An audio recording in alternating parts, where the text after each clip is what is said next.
ሁላችንንም በጋራ በድንገተኛ አልፈቱ ልባችንን የሰበረው የተወዳጁ ባለሙያ ነጻነት ወርቅነህን ሀዘን በተመለከተ ከሙያ አጋሩ ከወዳጁ ጋር ቆይታ ለማድረግ ወደ ኮሜዲያን ደረጀ ደውያለሁ። ደረጀ ሁላችንንም እግዚአብሔር ያበርታን። አሜን አሜን አሜን አሜን። እንዴው ትላንት ምንድነው የሆነው? ደሬ በቃ ከቅርብ ሰዎቹና በሙያም በጓደኝነትም ከምትቀራረቡት አንዱ አንተ ነህና ትላንት የተፈጠረው ምንድነው? እንዴው ከህልፈቱ ጀምሮ ያለው ነገር በጣም የሚገርም ነገር እኔ አልጠበቅኩም። እንደዚህ አይነት ነገር አልጠበቅኩም። ይሄም ነገር ይሆናል ብዬም አላሰብኩም። አጋጣሚ በቃ ወንድሙ በለው ከአስናቀ ስልክ ሲደወልልኝ እንደዚህ አይነት ቀልድ አልፈልግም ምናምን ያልኩት በፍጹም ስላልጠበቅኩትና ምሳ ሰዓት አካባቢ ነው። ደረጀ እባክህ ትንሽ ቆይ ደካከመብኝ እባክህ ምናምን ሲለኝ በቃ ሰማይ ተደፋብኝ። በፍጹም ለማመን ይከብዳል። እንግዲህ አጠገብህ አብረው ስንት ነገር አብረህ ያሳለፍከው ሰው ድንገት እንደዚህ ተብሎ ሲነገር እንዲህ ነው አላለኝም። በቃ ትንሽ ደካክሞብኛል ምናምን ነገር ሲል ያው ይገባሃል። በጣም እጅግ በህይወት ዘመኔ ነው የደነገጥኩት። እንደዚህ ደንግጬ አላውቅም በህይወት ዘመኔ። እዛ ወደ ሆስፒታል ነው የሄድከው? ወደዛ ነው የሄድኩት። ከቤት እነሱ ወደ ሆስፒታል እየሄዱ ነበርና እኔ ከነበርኩበት ቦታ እንዲሆነ አጋጣሚ ስለ ጉዳይ ነበር። ከዛ ጋር ጨራርሼ ወደዛ ሲሄድ ኦልሬዲ በቃ ሁሉም ሆኖ ነው የደረስኩት። ያሳዝናል። በጣም የብዙዎችን ልብ የሰበረ ነው። ነጻነት በስራዎቹ ብዙ ወዳጅ አድናቂዎች አሉት፣ ግን ደግሞ የሞቱ ድንገተኛነት ብዙዎችን አሳዝኗልና ከቅርበትም ከስራ ባልደረባነትም አንፃር እንዲያው ከሙያ አንፃር ነፂን ባጭሩ እንዲያው ባንተ እይታ እንዴት ትገልጸዋለህ? ደራ ነፂ ማለት እኮ ለሙያው የተፈጠረ ለሙያው የለፋ የደከመ የወጣ የወረደ ከሱ ይልቅ ሰው አግኝቶ ሰው አትርፎ እንዲያድር የሚመኝ በጎ ሐሳቢ ከሁሉ በፊት ለፊት ለሁሉ ሰው ከፊት የሚቆም ከህፃን ከአዋቂው ከሙስሊም ከክርስቲያን ከምን ልበልህ ምሁር ከሁሉ ጋር ተገባብቶ የሚኖር በእውነት እንደዚህ አይነት ጸጋን በጣም ጥቂቶች ናቸው የሚያገኙትና በጣም ከጥቂቶቹ አንዱ ነው ነጻነት። እጅግ በጣም ትሁት ሰው አከባሪ ለሰው የሚቀድም ነው። በቃ እኔ እንግዲህ አሁን ሰርጌን የዳረኝ እሱ ነው። በቃ ቆሞ ሁሉን ነገር ያደረገልኝና እንኳን ህይወትህን ለመለወጥ አይደለም በችግርህም የሚገኝ በጣም ትልቅ ባለሙያ ነው። ያሳዝን ነው። ነጻነትን ምልህ ያንተንም ያክል ወይም ሌሎች መቀርባችሁን ሰዎች ያህል እንኳን ባይሆን በተወሰነ መልኩ አውቀዋለሁ፣ ግን በዋነኛነት ትኩረቱ የኃላፊነት ስሜት ሰዎችን የማገዝ የመርዳት ነገር እንዳለው በተወሰኑ ውስን በሆኑ አጋጣሚዎች መረዳች ያለው ያ ነገሩ የበለጠ ያሳዝናል። ምልህ እንግዲህ ከዚህ ዓለም የምንሄድባት ጊዜ ውስንና አጭር ናት። በቆይታችን ምን መልካም በጎ ነገር ሰርተናል የሚለው ነው ትልቁ ተመዝግቦ የሚቀመጠውና ሁላችንንም እግዚአብሔር ያበርታን። ከዚሁ ከሀዘኑ ጋር ተያይዞም አንድ የተፈጠረ ነገር ነበር። በተለይ በተዋናይት ገነት ንጋቱና ባንተ የስልክ ልውውጥ ዙሪያ ደሬ እሱ ነገር ምንድነው? ፌስቡክም ላይ ጻፍከውን አይቻለሁ፣ ግን ባጭሩ የተነሳው ምንድነው? እንዲያው ካገኘው ሃይቀር ምንድነው የሚለውን ብቻ አውርተንበት እንለፍ ለማለት። ለምሳሌ እንግዲህ ትልቅ ስነ ምግባር የሚባለው ምንድነው? አንተ አሁን ደውለህ ደረጀ እንዲህ ልናረግ ነው ስትለኝ ልቀርጽህ ነው እንደዚህ አይነት ነገር አለ እንደዚህ አይነት ይሉታል አውለው ነው ማለት አንድ ነገር ማወቅም ነው ትልቅነትም። እንዲሁ ግን በማህበራዊ ግንኙነታችን ባለን ሁሉ ጨዋታችን ምናምን ተደዋውለንም እናወራቸው የራሳችን ጉዳዮች ሊሆኑ ይችላል።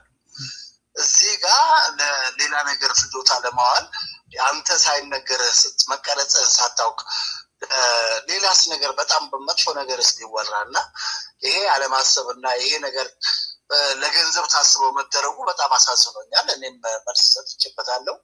እንደ ማንኛውም መልካም ግንኙነታችን እንግዲህ አብራን ስለነበረች ሀዘኑ የት ነው ቤቱ የት ነው ምንድነው የሚደረገው ምናምን ትለኛለች በሚል እሳቤ ማውራት ያለብኝን ነገሮች ሁሉ ነው ያወራሁት። ማውራትም የለበትም ነበር በመሰረቱ። ግን ከስልኩ ግንኙነት አንፃር እንደዚህ አደባባይም ይሄዳል የሚል ስሜትም አልነበረምና እንዲህ ሲደረግ በእውነት ሆዳምነት አለማሰብ ነገ ላለማወቅ መማር በቃ ከንቱ መሆኑን ያሳየ ነው። ያዘንኩበት ነው። በጣም ነው ያዘንኩት።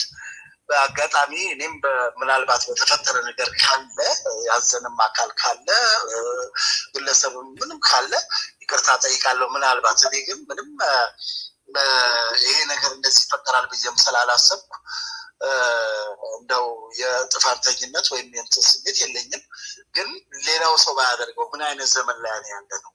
እንደው ለገንዘብ ብቻ ነው በቃ እንዲህ የለፋን እየደከምን ያለ ነው ማለት ነው። እንድል እንዳስብ አድርጎኛል። በእውነት የምናደርገውን ነገር እናስብ፣ የምንፈጽመውን ነገር እናስብ። ለገንዘብ ስናስብ የምንጎዳውን እናስብ፣ የምንጠቅመውንም እናስብ። ገንዘብ በጣም መጥፎ ነገር፣ ገንዘብ ለማግኘት በጎ ነገር ማድረግ እየተቻለ በመጥፎ ነገር ገንዘብ ለማግኘት መሞከር ግን ጥሩ አይደለም። ይሄ ነው የተሰማኝና በእውነት በጣም አዝኛለሁ። እንግዲህ ያለማወቅ የተፈጠረ ነገር ነው ብዬ አልልም። ገንዘብ ለማግኘት የተደረገ ነገር ስለሆነ ነው። ጥሩ አይደለም። በእውነት በመሰረቱ ጥሩ አይደለም። ያሳዝናል። ደረጀ በአንተ ቦታ ሆኝም ባይሆን እንዳለን ጨዋነት፣ እንዳለን ስነ ምግባር፣ እንዳለን ወዳጅነት፣ የሙያ ትስስር፣ ጓደኝነት ያስደነግጣልም ያሳዝናልም። ይሄንም ምለው የኖርንበት ስብዕና የኖርንበት ባህል የሚባል ነገር አለና በዋነኛነት ያንተም የሷም የሌሎቻችሁም ጥብቅ ወዳጅ ነው። የሙያ ጓደኛ ወዳጅም ነው። ሁለት እንዳልከው ደግሞ በየትኛውም በሰለጠነው ዓለምም ቢሆን እዚህ ሀገር ሌላው ቀርቶ ለህግ የሚቀርብ ነገር ሆኖ እንኳን ስትጠየቅ እየተቀዳህ መሆኑ ይነገራል። በዋነኛነት ይሄ ነገር እንዲቀዳ ትፈቅዳለህ ወይ ተብለህ ነው እንደ የስልጣኔ ጫፍ ተደርጎ ቢቆጠርም። ሁለተኛ ባለን ጓደኝነትና ቅርበት ደግሞ እንደፈለግን የምናወራቸው ወዳጆች አሉ። ለአደባባይ የማይሆኑ ነገሮች አሉ። ልጆቻችን ፊት የማንላቸው ነገሮች አሉ። ይሄን ሁሉ አርቆ የሚገዛው የማህበራዊ ህግ አለ።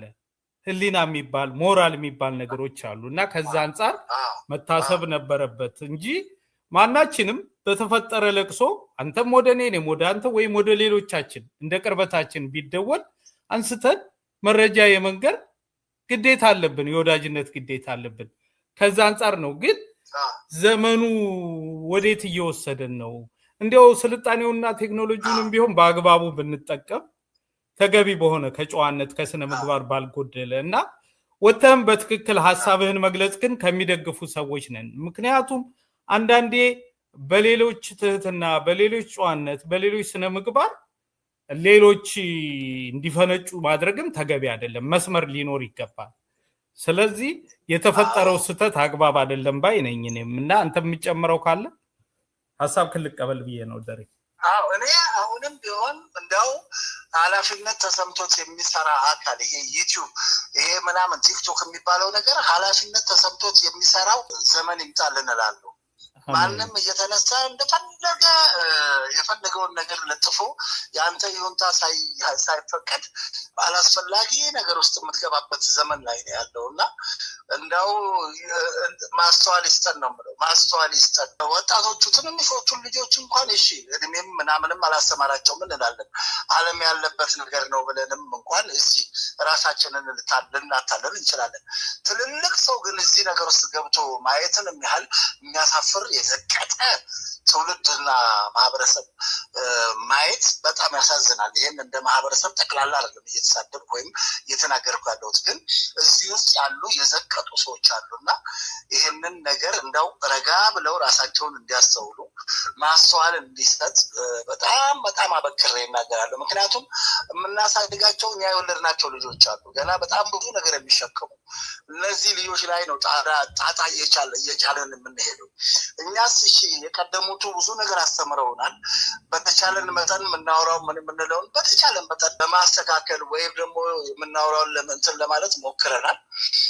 ብንሳሳትም ይቅርታ እንላለን፣ እንዳንሳሳትም ጥረት እናደርጋለን። ከተሳሳትንም ደግሞ ሌላው እንዲማርብን እኛ ምክንያት እንሆናለን እና እንደው ማስተዋል ይስጠን ነው የምለው። ሰብር ማስተዋል ይስጠን። አሜን። ከዚሁ ጋር አያይዘንም ነገ ቀብሩ ሲፈጸም ቅድሚያ ስጋቶች አሉ። ምክንያቱም ከዚህ በፊት የምንወዳቸው የምናከብራቸው ሁሉም ሰው በጋራ ሐዘኑን ጉዳቱን የገለጸባቸው ብዙ ሙያተኞችን ቀብረናል፣ ሸኝተናል።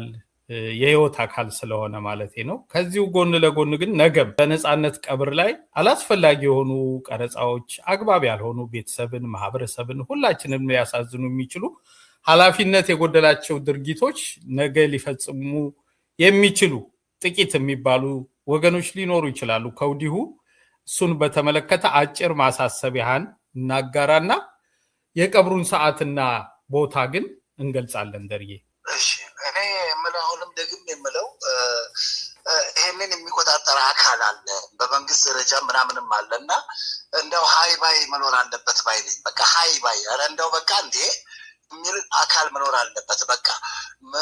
በቃ ሁሉም እየተነሳ የሚፈልገውን ነገር ለጥፎ ሰውን ማሳጣት ተገቢ አይደለም። ተገቢ ያለመሆኑን በህግ አግባብ መስመር አስይዞ ይሄ ነገር እንዲህ ነው የሚል አካል መኖር አለበት። አለ በእርግጥም አካል አለ።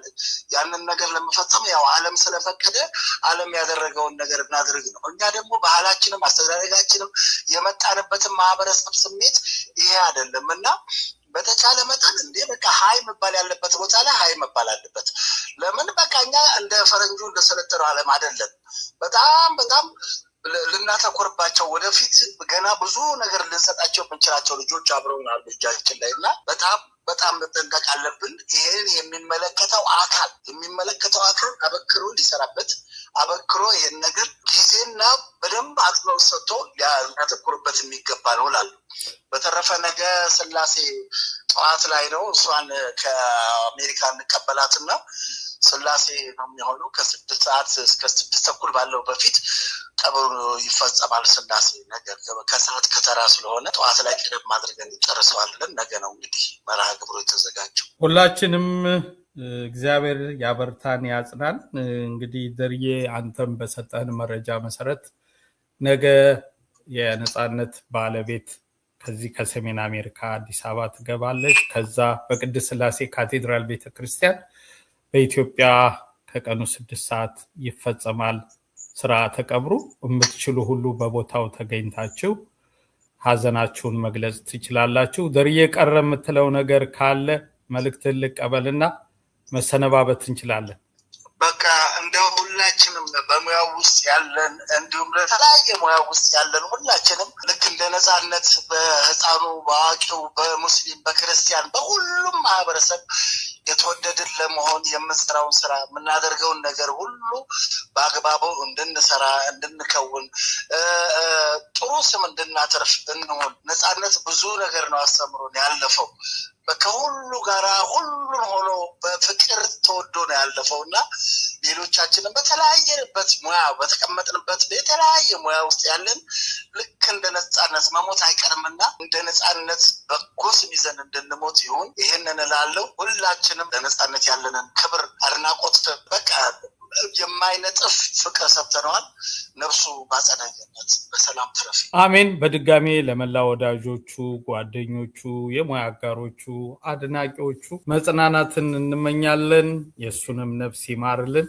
ደርዬ በጣም ነው የማመሰግነው። ከወዳጅ ከጓደኛ ከነጻነት ወርቅነህ ህልፈት ጋር ተያይዞ ከዛም በኋላ በተፈጠሩት ጉዳዮችና የቀብሩንም ሁኔታ በተመለከተ ለሰጠህን ሐሳቦች፣ መረጃዎች ከልብ ነው የማመሰግነው። ሁላችንንም እግዚአብሔር በያለንበት ያበርታን፣ እግዚአብሔር ይጠብቀን። አመሰግናለሁ ደራ። አሜን። ምንድነው የሆነው ዳሬ? በእግዚአብሔር ምንድነው የሆነው? ሞት በቃ ምን ሆኖ ነው ዳሬ? በእግዚአብሔር ምን ሆኖ ነው? ሞት ነበረበት። ፊቱ ያስታውቅ ነበር በጣም አይደል? ተኝቶ ነበር ብዙ ዳሬ? ተኝቶ ነበር ብዙ? አይ ዛሬ ማውጣራ ሄዶ በእግሩ ሄዶ ሆስፒታል ሲያመው ደህና ነበር ማታ? ኧረ ጠዋት ስራ ሊገባ አማማኝ ነው። ከምር ነው ስራ ሊገባ? አዎ እንዴ አዎ መጣች። በኋላ ደውልልሻለሁ። እሺ ዳሬ በቃ እሺ